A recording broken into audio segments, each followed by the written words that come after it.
You're listening to Energy Insiders, a weekly update on clean energy and climate policy with Renew Economy's editor Giles Parkinson and leading energy analyst David Leach. Energy Insiders is brought to you by Evergen, providing cutting-edge energy management software for battery optimisation, virtual power plants and distributed energy resources.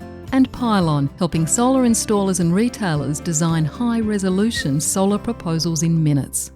Hello and welcome to this latest episode of the Energy Insiders podcast. My name is Giles Parkinson. I'm the Editor-in-Chief of Renew Economy and editor of its EV-focused sister site, The Driven. And joining me, as usual, is ITK Principal David Leach. David, I trust you are well because it's been a very, very busy week. Giles, I'm well. Sounds like I'm healthier than you this week, which is an unusual occurrence. And yes, it's such a busy week that we actually needed to script this little show today. We haven't done very well though, have we? No, we haven't. But the big news, of course, is the emissions emissions reduction target for 2035. Yes. Yeah, well, I'd just like to flag, first of all, that a lot has happened since we last had a podcast. We've had the approval of the Northwest Shelf, that carbon bomb of Woodside. We've had what have we had? We've had the big battery storage tender. We've had the climate risk report. We've had global wind industry meeting. We've had the Queensland Clean Energy Summit. And then we arrived today with the emissions reduction target, 62 to 70%. We've got two interviews today, one with Matt Kean from the Climate Change Authority and later on with Andy Evans, offshore wind pioneer. David, before we get into the Matt Kean interview, do you want to say anything beforehand? No, I think we should start out with Matt Kean. It's always, as I make clear in the podcast, in the interview, it's always a pleasure to listen to what Matt has to say. Let's do it then. We just caught up with Matt Kean this afternoon in amongst a whole bunch of interviews that he was doing, and let's have a listen. Matt Kean, thank you very much for joining Energy Insiders on a very busy day. Giles, David, thank you for having me on my favourite energy podcast. Well, that's very nice of you to say so. It's a very important day. Now, the first question that was asked of the press conference I'm going to ask here, which was basically the fact that the Climate Change Authority made it clear that it was canvassing a target between 65 and 75. And eventually you came out with a number between 62 and 70. Why did it go down? What did you find that wasn't working or wasn't transitioning quickly enough that caused you to revise down that number? Well, I think the first thing I'd say is we didn't lower our target range. We initially consulted on a range of 65 to 75. So a discussion paper went out actually before I was the chair of the Climate Authority. And that was part of our deliberative approach to ensure that our final recommendation was robust and achievable. And during that process, we received over 500 public submissions and conducted over 560 events and meetings, many of which I participated in personally. And what we found during that process is this is hard. This is really hard. Think about the space that you're in, the rollout of renewable energy. We've seen supply chain constraints, we've seen labour shortages, we've seen social licence issues, and generally frustration through the planning process in getting a lot of these projects approved. Just sorry to interrupt there. So is that then a recognition that things, the fact that the renewable energy rollout has not gone according to plan, it will probably be delayed, and it won't get to 82% by 2031 or 2032, maybe. Is that the reason for a lower than hoped for range? I think it's recognition that this is challenging. These are challenges to be overcome, but I've got every confidence we can do that. We've got a lot of the policy architecture in place to be able to speed things up. But what we got from that, I guess, ground truthing exercise is recognition from industry and those on the coalface required to reduce their emissions, so to speak, have said that with the technologies available to us today, that is a bit of a rate limiter as to where we can get to. Excuse me, not the coalface, the front line. The front line, yes, indeed. Pardon the pun. Sorry, David. Thank you. But the challenge for us was to hand up something that was ambitious and anchored in the science, but it needs to be achievable. There's no point putting a target out there that we just can't deliver on, because that will then see industry, that will see business investment say, well, that's not realistic, and walk away. So we needed to get the balance right. And I feel this number does that. 62 to 70 from the economic modelling we've done and the ground truthing exercise that we've pursued has clearly demonstrated that this is achievable, and it's done so against a backdrop of continued strong economic growth, rising national incomes, and increases in real output from all sectors of the economy based on values and volumes. So we think we've got the target right that's in the national interest. Okay. Now, there's a few cynics out there, of course, and he sort of said that a modelling report will always sort of deliver what the person that asked for it wanted. Can you just sort of clarify whether you had to manipulate your numbers to satisfy any sort of political considerations? No, the Climate Change Authority Act actually requires us to consider a number of things, including the science, but also the economic impact, the social impact, the public interest, equity issues. There are a range of considerations that we had to take into account to advise the government on the NDC. And don't forget, the Paris Agreement also requires us to put forward something that calls on countries to set their highest possible ambition, take into account their national circumstances. And that's why the up approach that we did shows that we've done exactly that. So, this is not easy. The assumptions that I've made in terms of the transition are that we implement a EMO step change scenario.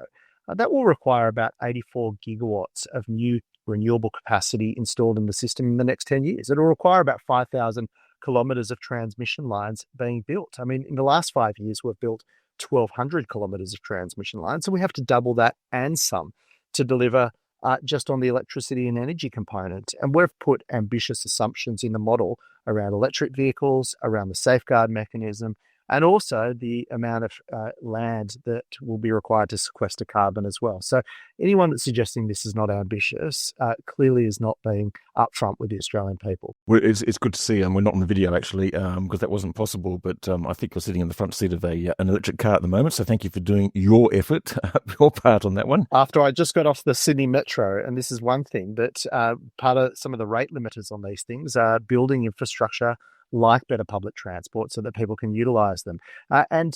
We've made assumptions around the uptake of electric vehicles, which we know by 2030 are going to be, the capital cost of them is going to be cheaper than existing internal combustion engine vehicles, let alone the total life cost. So we think the economics will provide a slipstream for the rollout of these things, as we're seeing with renewables.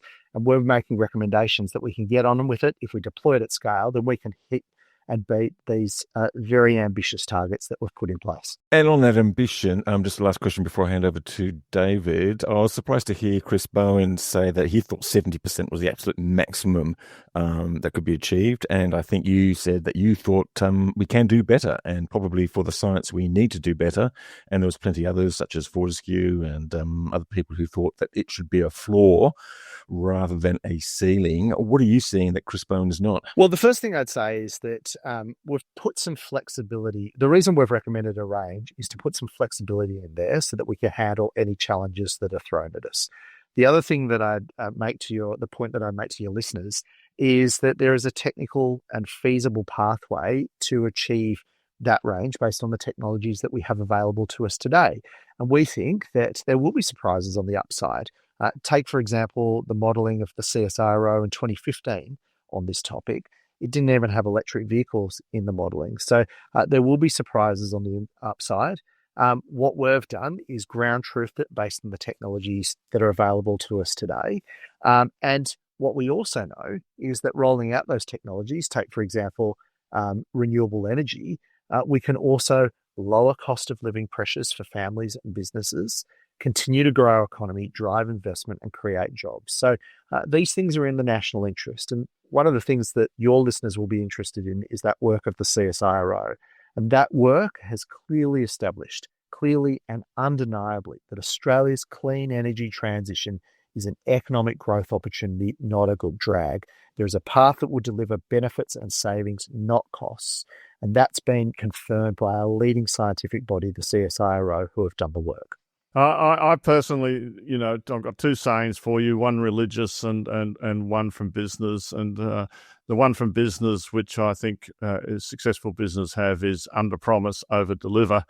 And so I'm fine with a target that seems on the low side if it can be actually delivered, when better.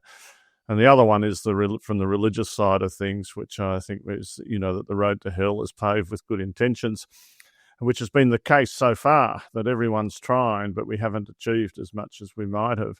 Nevertheless, I like to hear you, because you talk like a politician, which like a good politician, and we don't hear enough of that sort of stuff.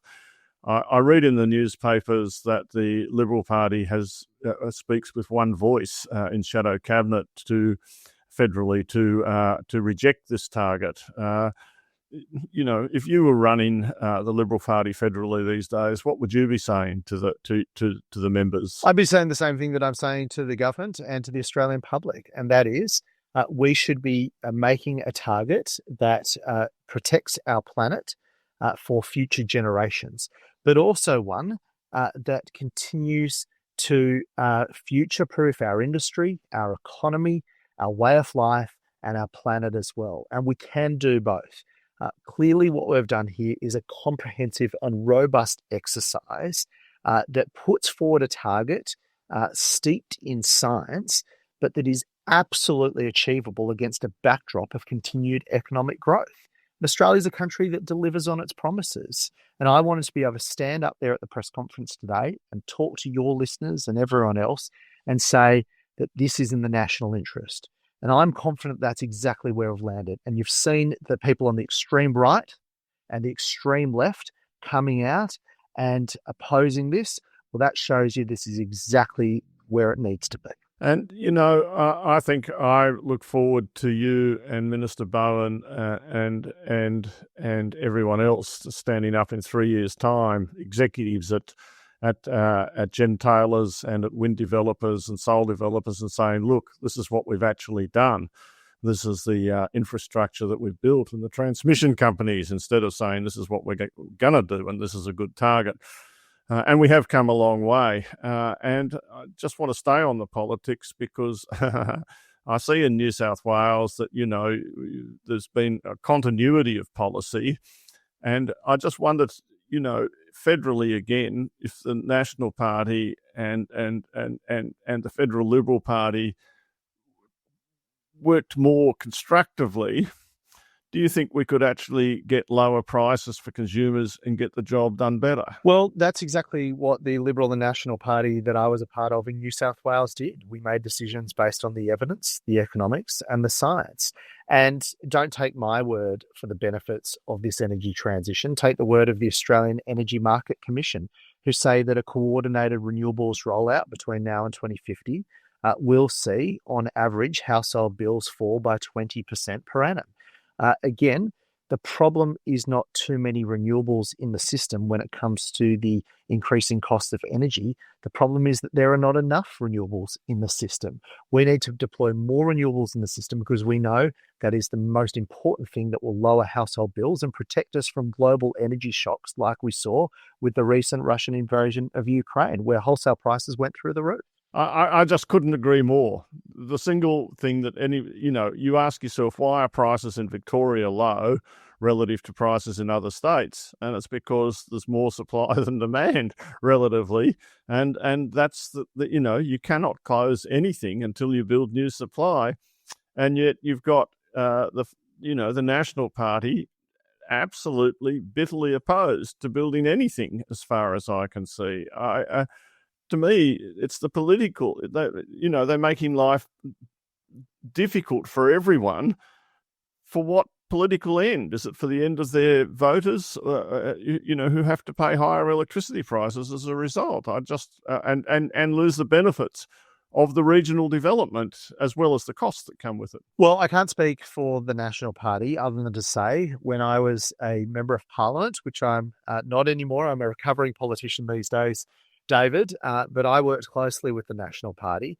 John Barilaro, who would be known to many of your listeners, worked to focus our policies on things that will deliver investment in the bush, jobs in the bush, and lower household bills. And that's how we came up with the electricity infrastructure roadmap. And that's forever to John and the National Party's credit, where they put the regions first rather than politics. And that worked successfully for the New South Wales coalition.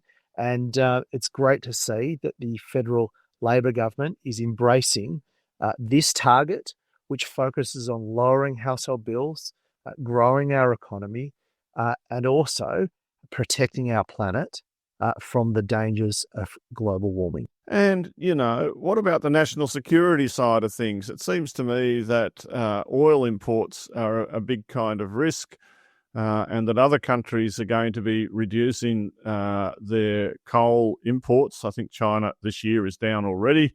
And with EVs and stuff like that, we're actually growing our energy independence, aren't we? Because as much as we are a net exporter of energy, the second or third biggest in the world, we're still critically dependent on oil imports, aren't we? Well, let me make this point to your listeners. Australia is a small contributor to global emissions.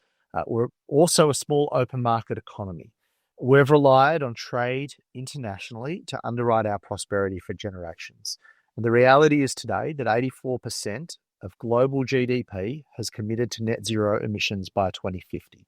Okay, so we can either ride that wave and increase our prosperity as the world transitions, or we can ignore it and get left behind.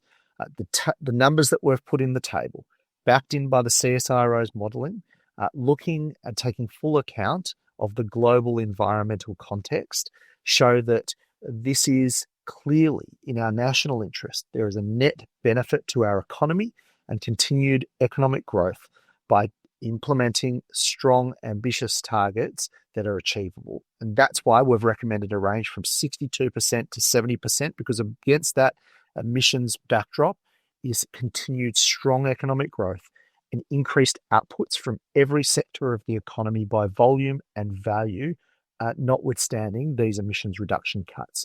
This is economically rational, this is environmentally responsible, and it's in the national interest. And that's a good policy, if you ask me. Yeah, and it has to build up lots of local jobs, at least while the transition's going on, ranging from very skilled jobs, managing billions of dollars of investment down to humble stuff like just competing with a robot to install solar panels. So I think there's just so many obvious opportunities. But in your conversations, I guess you must have talked to big business, the BCA and similar, and the individual companies. How do you think they think about it all? Well, I think the BCA is very clearly making their statements known today, where they're saying this is an economic opportunity for Australia. They are behind clear targets backed in with the right policies. And that's what the government has signed up to. Today, they've put out their sector pathways plans. They've talked about their plans to get to net zero and to achieve these targets. They've accepted the Climate Change Authority's advice. And I welcome that, because the advice we've done is robust, it's grounded in science, and again, it's focused on future-proofing our industries, our economy, our way of life, and our planet. And that's something we should all be able to get behind. We haven't got a huge amount of time, because I think you've got running from place to place. Just on the sectors, though, which do you think is going to be the most challenging? I mean, 50% of the emissions between now and 2035 are expected to come from the electricity grid, and that will sort of in turn do indirect benefits to other sectors such as transport and things like that. Is the biggest challenge building enough renewables to take us close to 100% net renewables? Is the biggest challenge getting the amount of EVs that you want on the road, you've modelled on the road? Is it in industry and land? Or where's the hard part, the really hard part? Look, I think the major focus needs to be now in bringing the whole community along on this journey. If this gets a Team Australia approach, we can hit the top end of the range. I've got no doubt about that. We've got a government that has put in place the policy architecture that can build out the renewables, drive a greater uptake of EVs, help our industrial emitters be able to decarbonise. And what we need to see now is business leading in and the community leading in. If we do that, then I'm confident we'll be able to not only hit the target, but hit the top end of the range and hopefully overachieve. And one thing I will say to you on this call is that anyone who's saying that this is not ambitious is kidding themselves. This range positions Australia as a global leader on climate action with a higher ambition than most advanced countries. We can leverage our country's natural gifts that are capable of supercharging a renewable energy transition and a march towards net zero. And in doing so, do our bit for the planet whilst continuing to grow our economy. I guess the argument would be that we need to be ambitious because of what's at stake and the opportunities in front of us, but maybe we could have been more ambitious. Well, it's about ensuring that what we are putting forward is ambitious, it's achievable, it's steeped in science, and it brings the broad cross-section of the community along. That's how we're going to hit the targets. That's how we're going to do our bit for the planet and continue to grow our economy. We're ground truth this. It's robust economic modelling by our scientists. Where does this word ground truth come from? Is that a new one? Well, I think it's a way to explain what's happened when you're talking to industry. You're testing the technologies and the assumptions in your model, and so that what you come up with is robust, and the public can have confidence that this is in the national interest. Matt, we're probably out of time because you have other appointments and commitments. We do thank you very much for taking time out to talk to us and through us listeners. And congratulations on your work, and we look forward to further update. What's next for you now? Now the next bit of work that the Climate Change Authority is focused on is the annual progress report, where we make recommendations to the government about the policies that they need to pursue to be able to deliver on these commitments. So there's no rest from now. We continue to put forward ideas and policies that will help us to get where we need to go, to do so in a way that continues to grow our prosperity. It's a great report, Matt. It's a great report, and you've done a great job. But I wish to heck you'd stayed in politics. I think Australia had been an even better place. Flattery will get you everywhere. And let me throw a bit back at you guys without wanting to turn this into the Mutual Appreciation Society. I really appreciate the work that you and Giles do, David. It is incredible. It is the go-to podcast on energy transition. I listen to it religiously, and I want to thank you for continuing to be a voice of reason in this complex area of public policy. Well, if you keep on talking like that, then you can come back. Thank you very much, Matt Kean, our chair of the Climate Change Authority, and good luck with the next iteration. Thanks, Giles. Thanks, David. And that was Matt Kean, chair of the Climate Change Authority, and we'll be back in a moment. It's no secret the energy and renewable infrastructure sector can do better. That's why at Rayo we're leaving a legacy of accessible, affordable and sustainable energy solutions that benefit everyone. Rayo's highly experienced team work to empower their clients through choice and certainty, delivering world-leading, successful energy infrastructure projects. From project development, engineering, construction, commissioning and maintenance, choose the next generation of infrastructure delivery with Rayo. Let's shape a better tomorrow together. Visit rayo.au.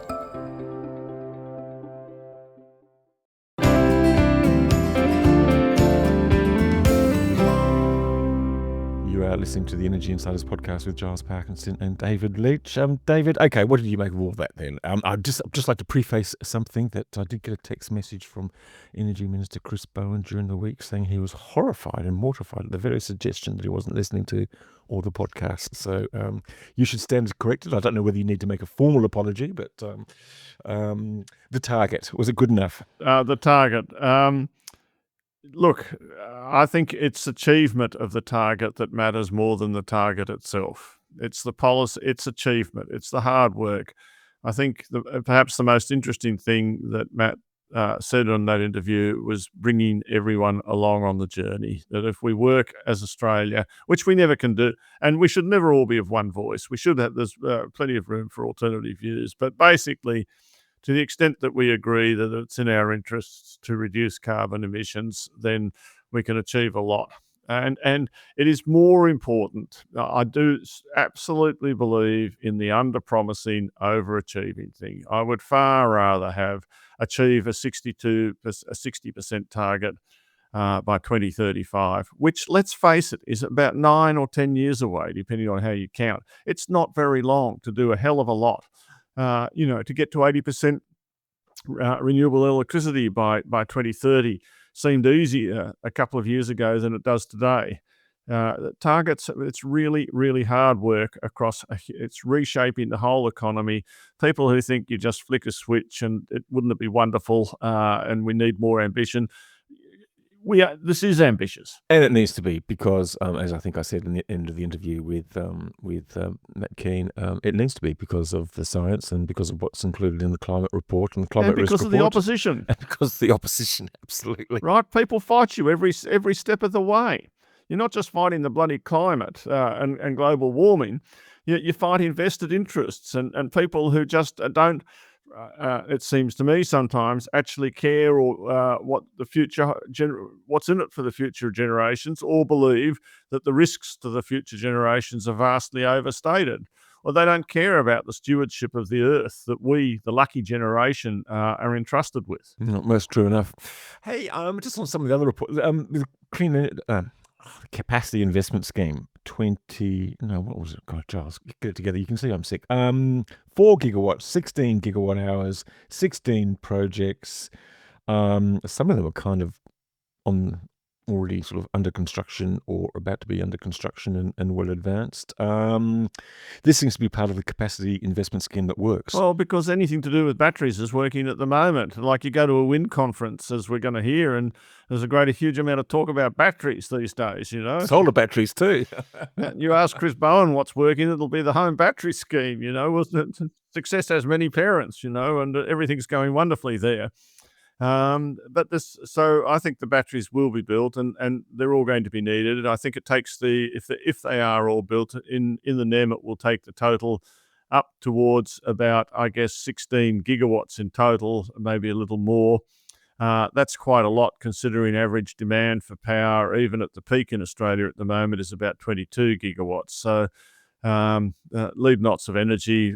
I think there's lots of other things that need to be done, but good, let's get on with it. I'm personally I don't care about batteries. That's great. It's wonderful. I was talking about batteries before they were a thing, and as you probably were too, but I know I was because I spoke at an IPART conference and Frank Calabria came and said, that's a good idea afterwards, Well, good to see that he's finally building a battery then.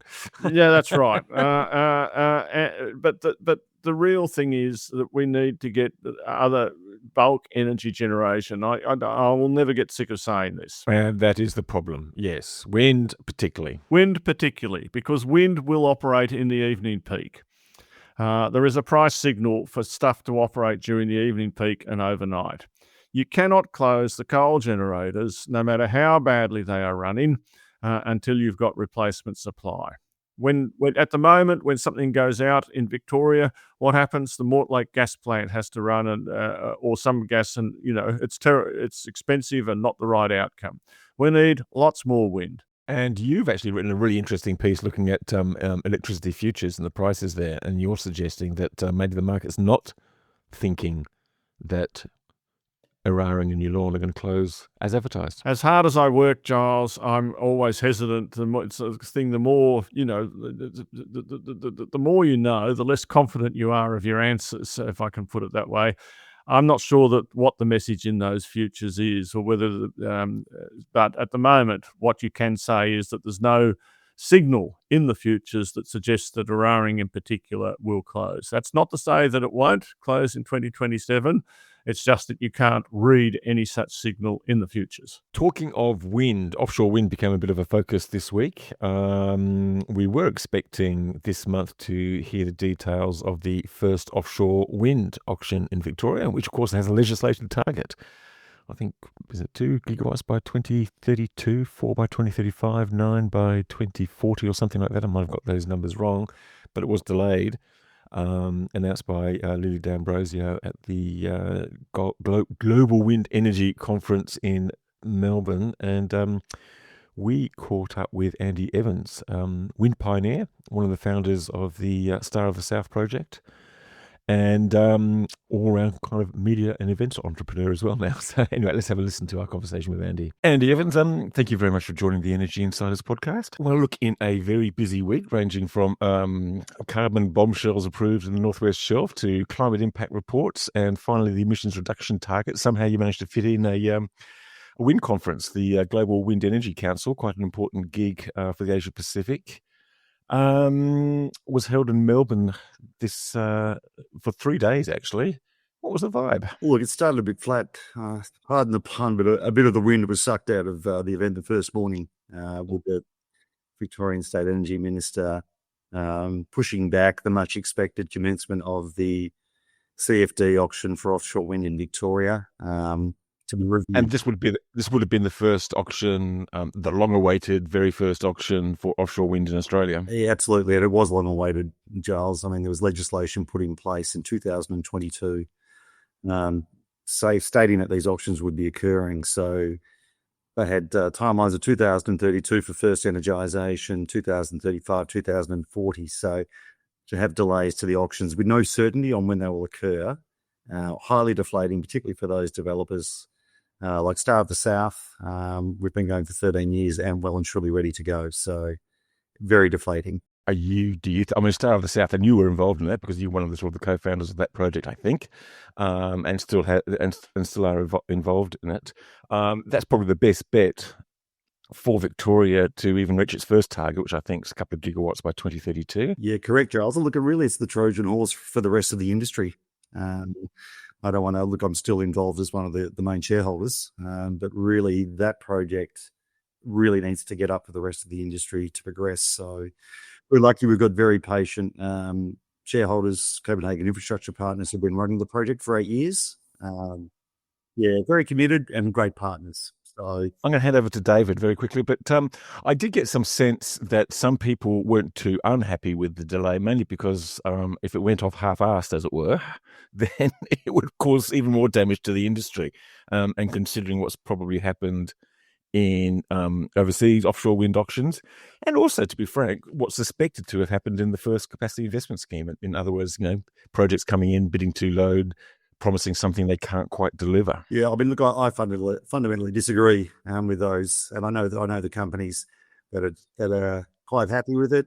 Because they're the ones that are behind you and want to catch up. Is that right? Oh, totally. I mean, just haven't been here and haven't done the work. And look, realistically, their success is reliant on the Star of the South success and some of the other leading projects that are out there. So we can't wait forever trying to get things perfectly right. I would say waiting 13 years, Giles, since we co-founded the project, is long enough. We've had 3 years of legislation to get things right. So I think there's been plenty of time. So we're happy to go off and make a number of other decisions with very little research. But offshore wind farms are up and going in about 17 or 18 countries. This has all been done before. We've got that many reference points. We've got all the largest offshore wind farm developers and investors here in the country. So we're right to go. So we should just crack on. And so what did Lily say were the reasons for the delay? Look, it was referred to as developers requesting the delay. I can fundamentally say, even though I don't sit on board level or heavily involved, that's not the case in Star of the South and at least 2 others, those that would rightly be called the forerunners. Look, she was clear. We've all been aware for a while there is disagreement between the state and the federal government about underwriting it. I would have thought, I'm simple, it's a state piece of legislation. I would have thought it's a state expenditure requirement, but those discussions will go on. So that there is fundamental support in Victoria and at Commonwealth level with Minister Bowen about the importance of offshore wind. It's just funding it at the moment. So that was the other reason, David, that was put forward. So essentially, Lily, Minister D'Ambrosio, didn't feel that there was enough confidence that Victoria would be able to fund it as things stood. That's what seemed to come through. Look, Lily, Minister's been a great supporter of offshore wind for a long while and continues to be. So, look, we hope there's those resolutions that are really needed to kick things off. Look, it just needs to be kicked off very soon. When you look at a lot of the expenditure that may come, it's not for years, but it does actually give the incentivisation that there is a revenue stream in place further down the track to allow developers to go and spend $200 to $300 million each under a feasibility license to get to an FID. Yes, look, I think my views are reasonably well known, and I've explored with you guys issues around that. So I don't see any point in discussing that exactly at the moment.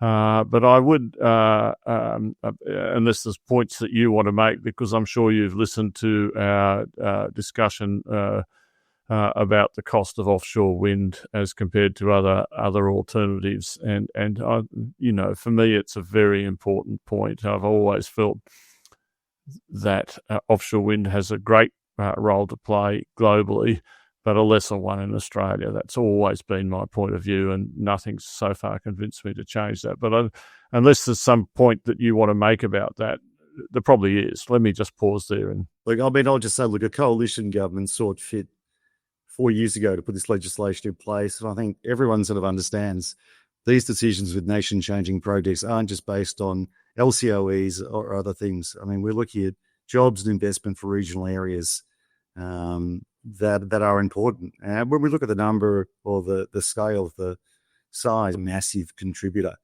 to the overall energy mix, particularly by the time that we're looking about when the projects will come on board. So I think a lot of people, particularly I'm a city dweller, really don't understand a lot of the regional challenges with closing major industries such as coal, Gippsland, Hunter Valley. You go to those areas, they want new jobs. So we need to understand. If we wanted the cheapest, we'd eat 2-minute noodles every night. So we've got to understand there are greater things involved in how we evolve as a nation. Yes, I will just say I've studied myself, as have many economists, and I'm not an economist, I'm a financial analyst. Old industries closing, mining industries in communities close very regularly. As I'm sure you know, the Welsh coal industries closed, the Newcastle Steelworks closed, and GDP went massively ahead after that.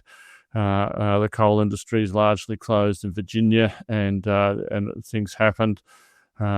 Whatever our problems in Australia, when you think they're mining 4 billion tonnes of coal in China and employ millions of workers, what a challenge that's going to be for them.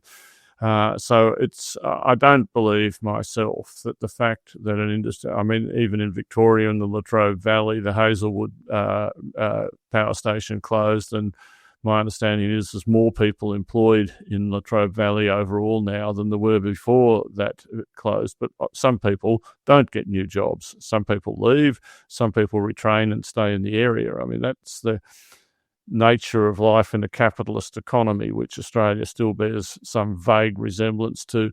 Let me move on for that, because I'll get off my soapbox. But I do think those are facts, that industries do close regularly, and people have to adjust. Coming to coal mines that close, there's sackings and retrenchments in coal mines in Queensland right now that are affecting workers up there, and those people just have to live with it.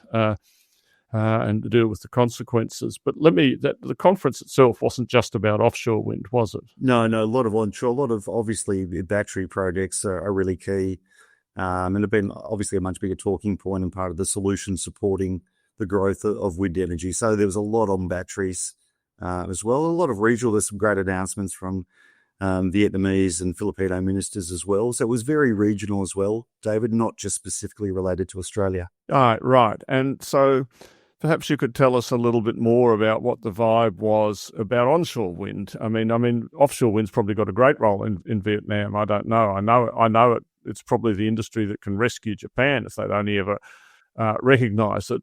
So give us a few more of your thoughts about the conference overall and the messages that came through from it. Well, after a tough beginning, it became very positive. So a lot of it was around about the socialisation, about rollout of wind energy as well. Look, I mean, I hate the word social license because most people think it's a piece of paper when it's more about communication and relationships and working with everybody. But that was most of the discussion points. We're looking at some really large numbers of, whether it's step change scenarios or other regional requirements for the rollout. It's more, how do we actually work to get these projects up? How do we communicate them, at government level, but more importantly, at regional level as well? So that was a key discussion point. Look, sadly, with a number of these discussions, they can go round and round with people using catchphrases such as social license. But we were getting good insights in a number of areas. I mean, it's very different when you look at states like Queensland with a newer government in place, and some of the more philosophical issues around stakeholder and community engagement and how that impacts, the Christopher government and some of the decisions they've made, compared to look in Victoria, where you've got an overlay of a lot of new authorities now stepping in, like VicGrid have been around for 4 years and finally corporatised, I think, yesterday under legislation. it's trying to work out who fits in where and who we should all listen to. And I mean, I think that's the challenge, and we'll get into talking about multiple reports over the last week. Well, you should listen to the Energy Insiders podcast, but beyond that, there are probably a few other voices that count too. You know, a lot of it was around understanding how we actually build things up. I mean, it's less about the technology these days. A lot of these conferences were how big things are going to get and the scale. Now it's about how do you actually roll it out. A lot around investment as well, understanding is the money still there, which it appears to be. But we do live in a world which is very fractious, nearly every place you go to. And that has an impact on Australia. I think it was sought to be denied off the back of the last election. But I think a lot of the political and geopolitical things happening around the world do impact Australia. And I think people are actually starting to understand them.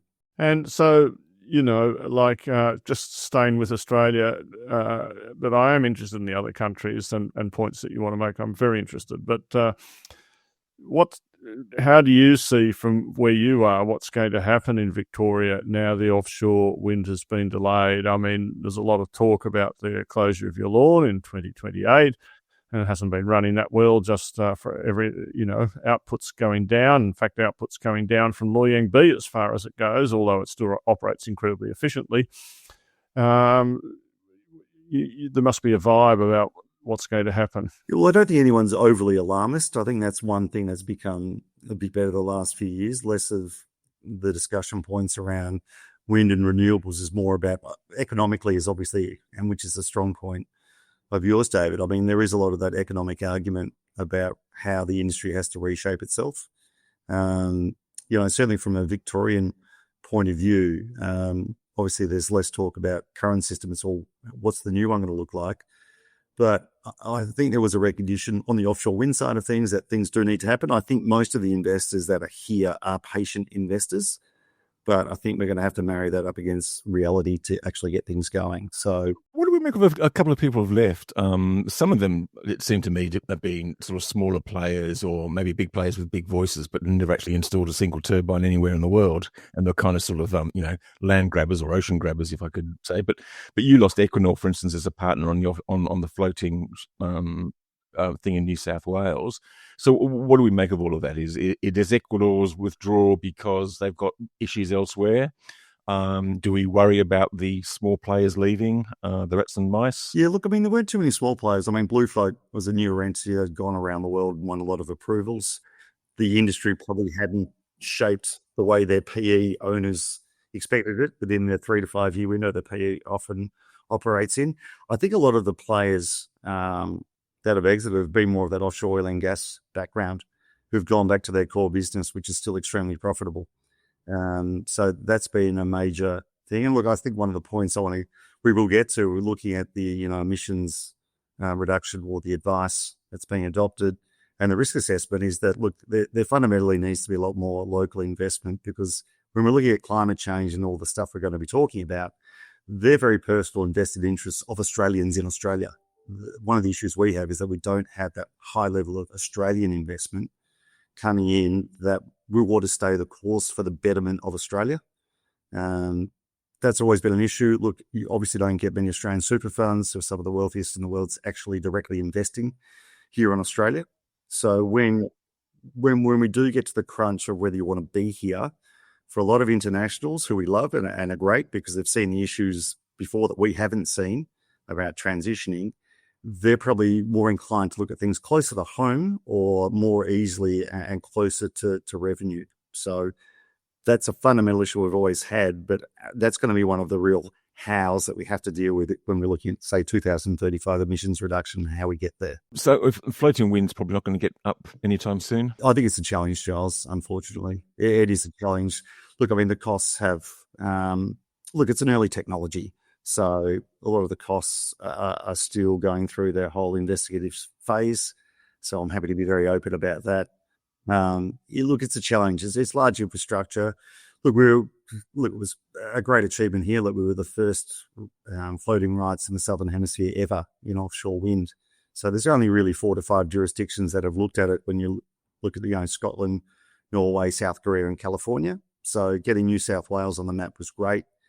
It was unfortunate. Look, we'd still like to think, whether it's through an R&D process, which the minister's announced, licenses will probably be released or open for applications late this year or early next year, that there are opportunities there. But for R&D, it's not going to be technology based.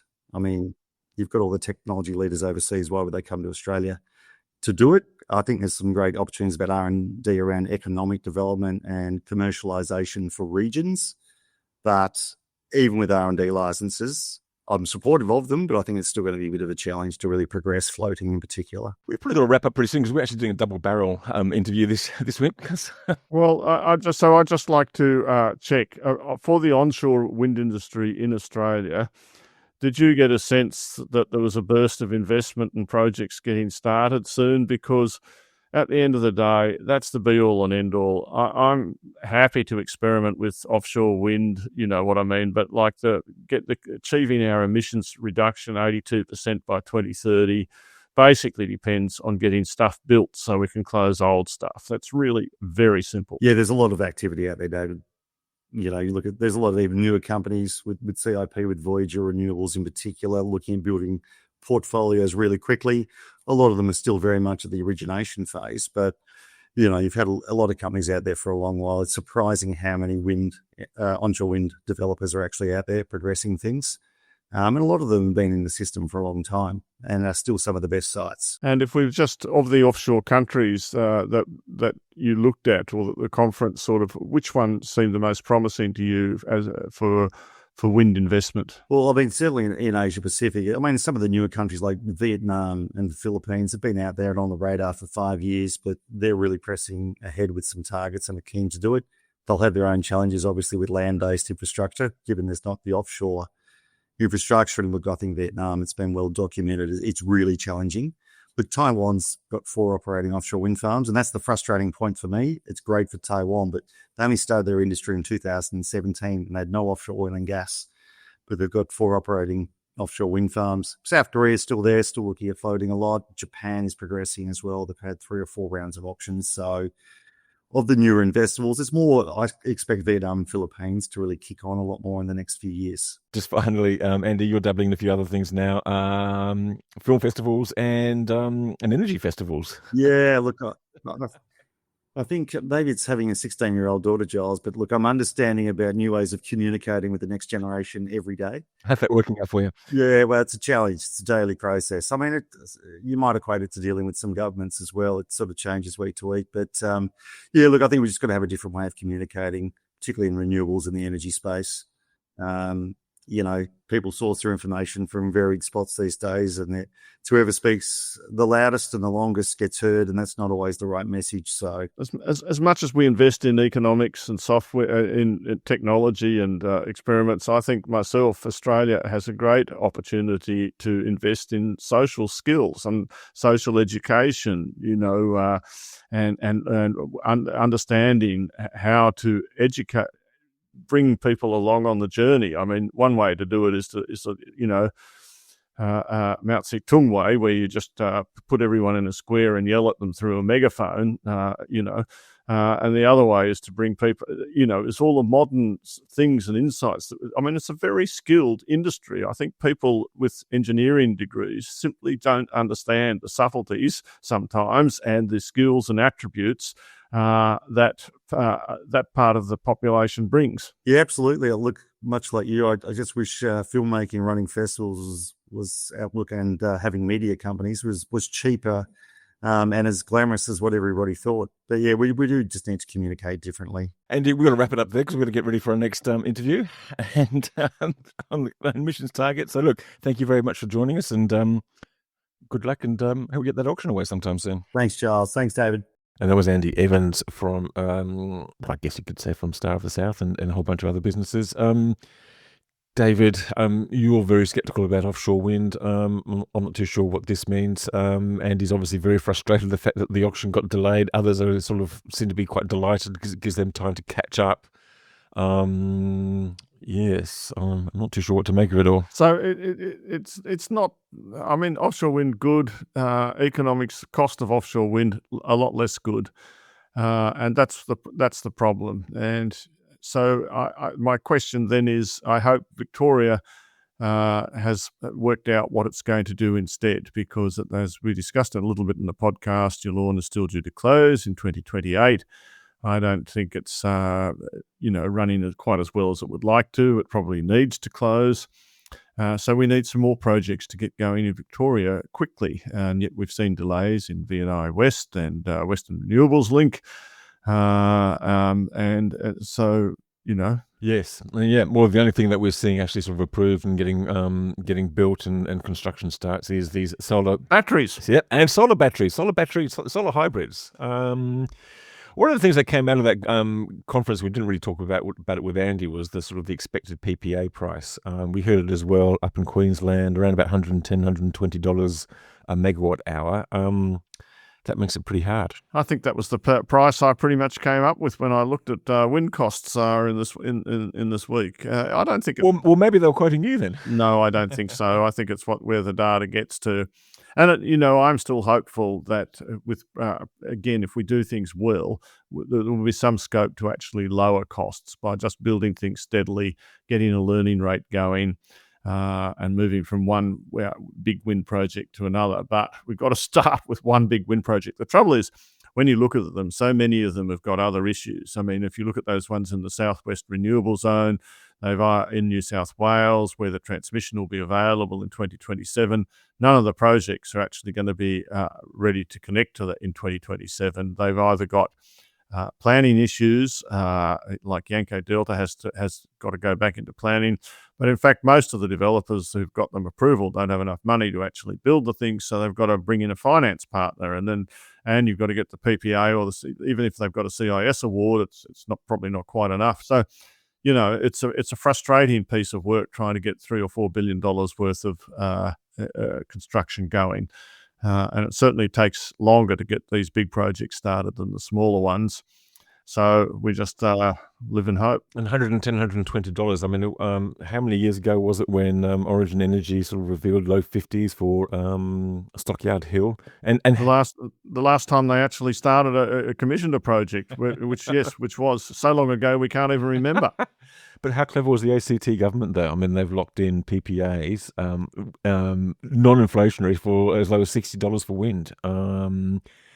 Often say that if you act first, you might pay a premium, but I think in this case, they've done it absolutely brilliantly. No, I agree with that, and I think the reason why you look at the South Australian League of Project Interconnect, it was certainly a lot cheaper than the New South Wales League. I think avoiding the rush is sensible. But if you're in the rush, then you've got to do it in a very organised and logistical and steady sequenced way. Sequencing. There's going to be a big reward for people who are good at execution going forward for the next couple of years. Good. Calling all people good at execution then. Come on down and build some stuff. David, thank you very much for, excuse my coughing. I managed to get through most of the podcast without coughing and spluttering. Although I can see that I'm actually bright red, but there you go. Thanks to Matt Kean and to Andy Evans for joining us. Thanks for everyone listening out there. Thanks, of course, to our sponsors, Pylon and Evergen. And we'll be back with another episode of the Energy Insiders podcast next week. Bye for now. Energy Insiders was brought to you by Evergen, the market-leading renewable energy software business that optimises residential and commercial solar and battery systems. Evergen enables large numbers of systems to operate as a single fleet, so network operators can use them as a virtual power plant, generating significant value for consumers, network operators, and the energy system as a whole. Evergen software is powering the energy system of the future.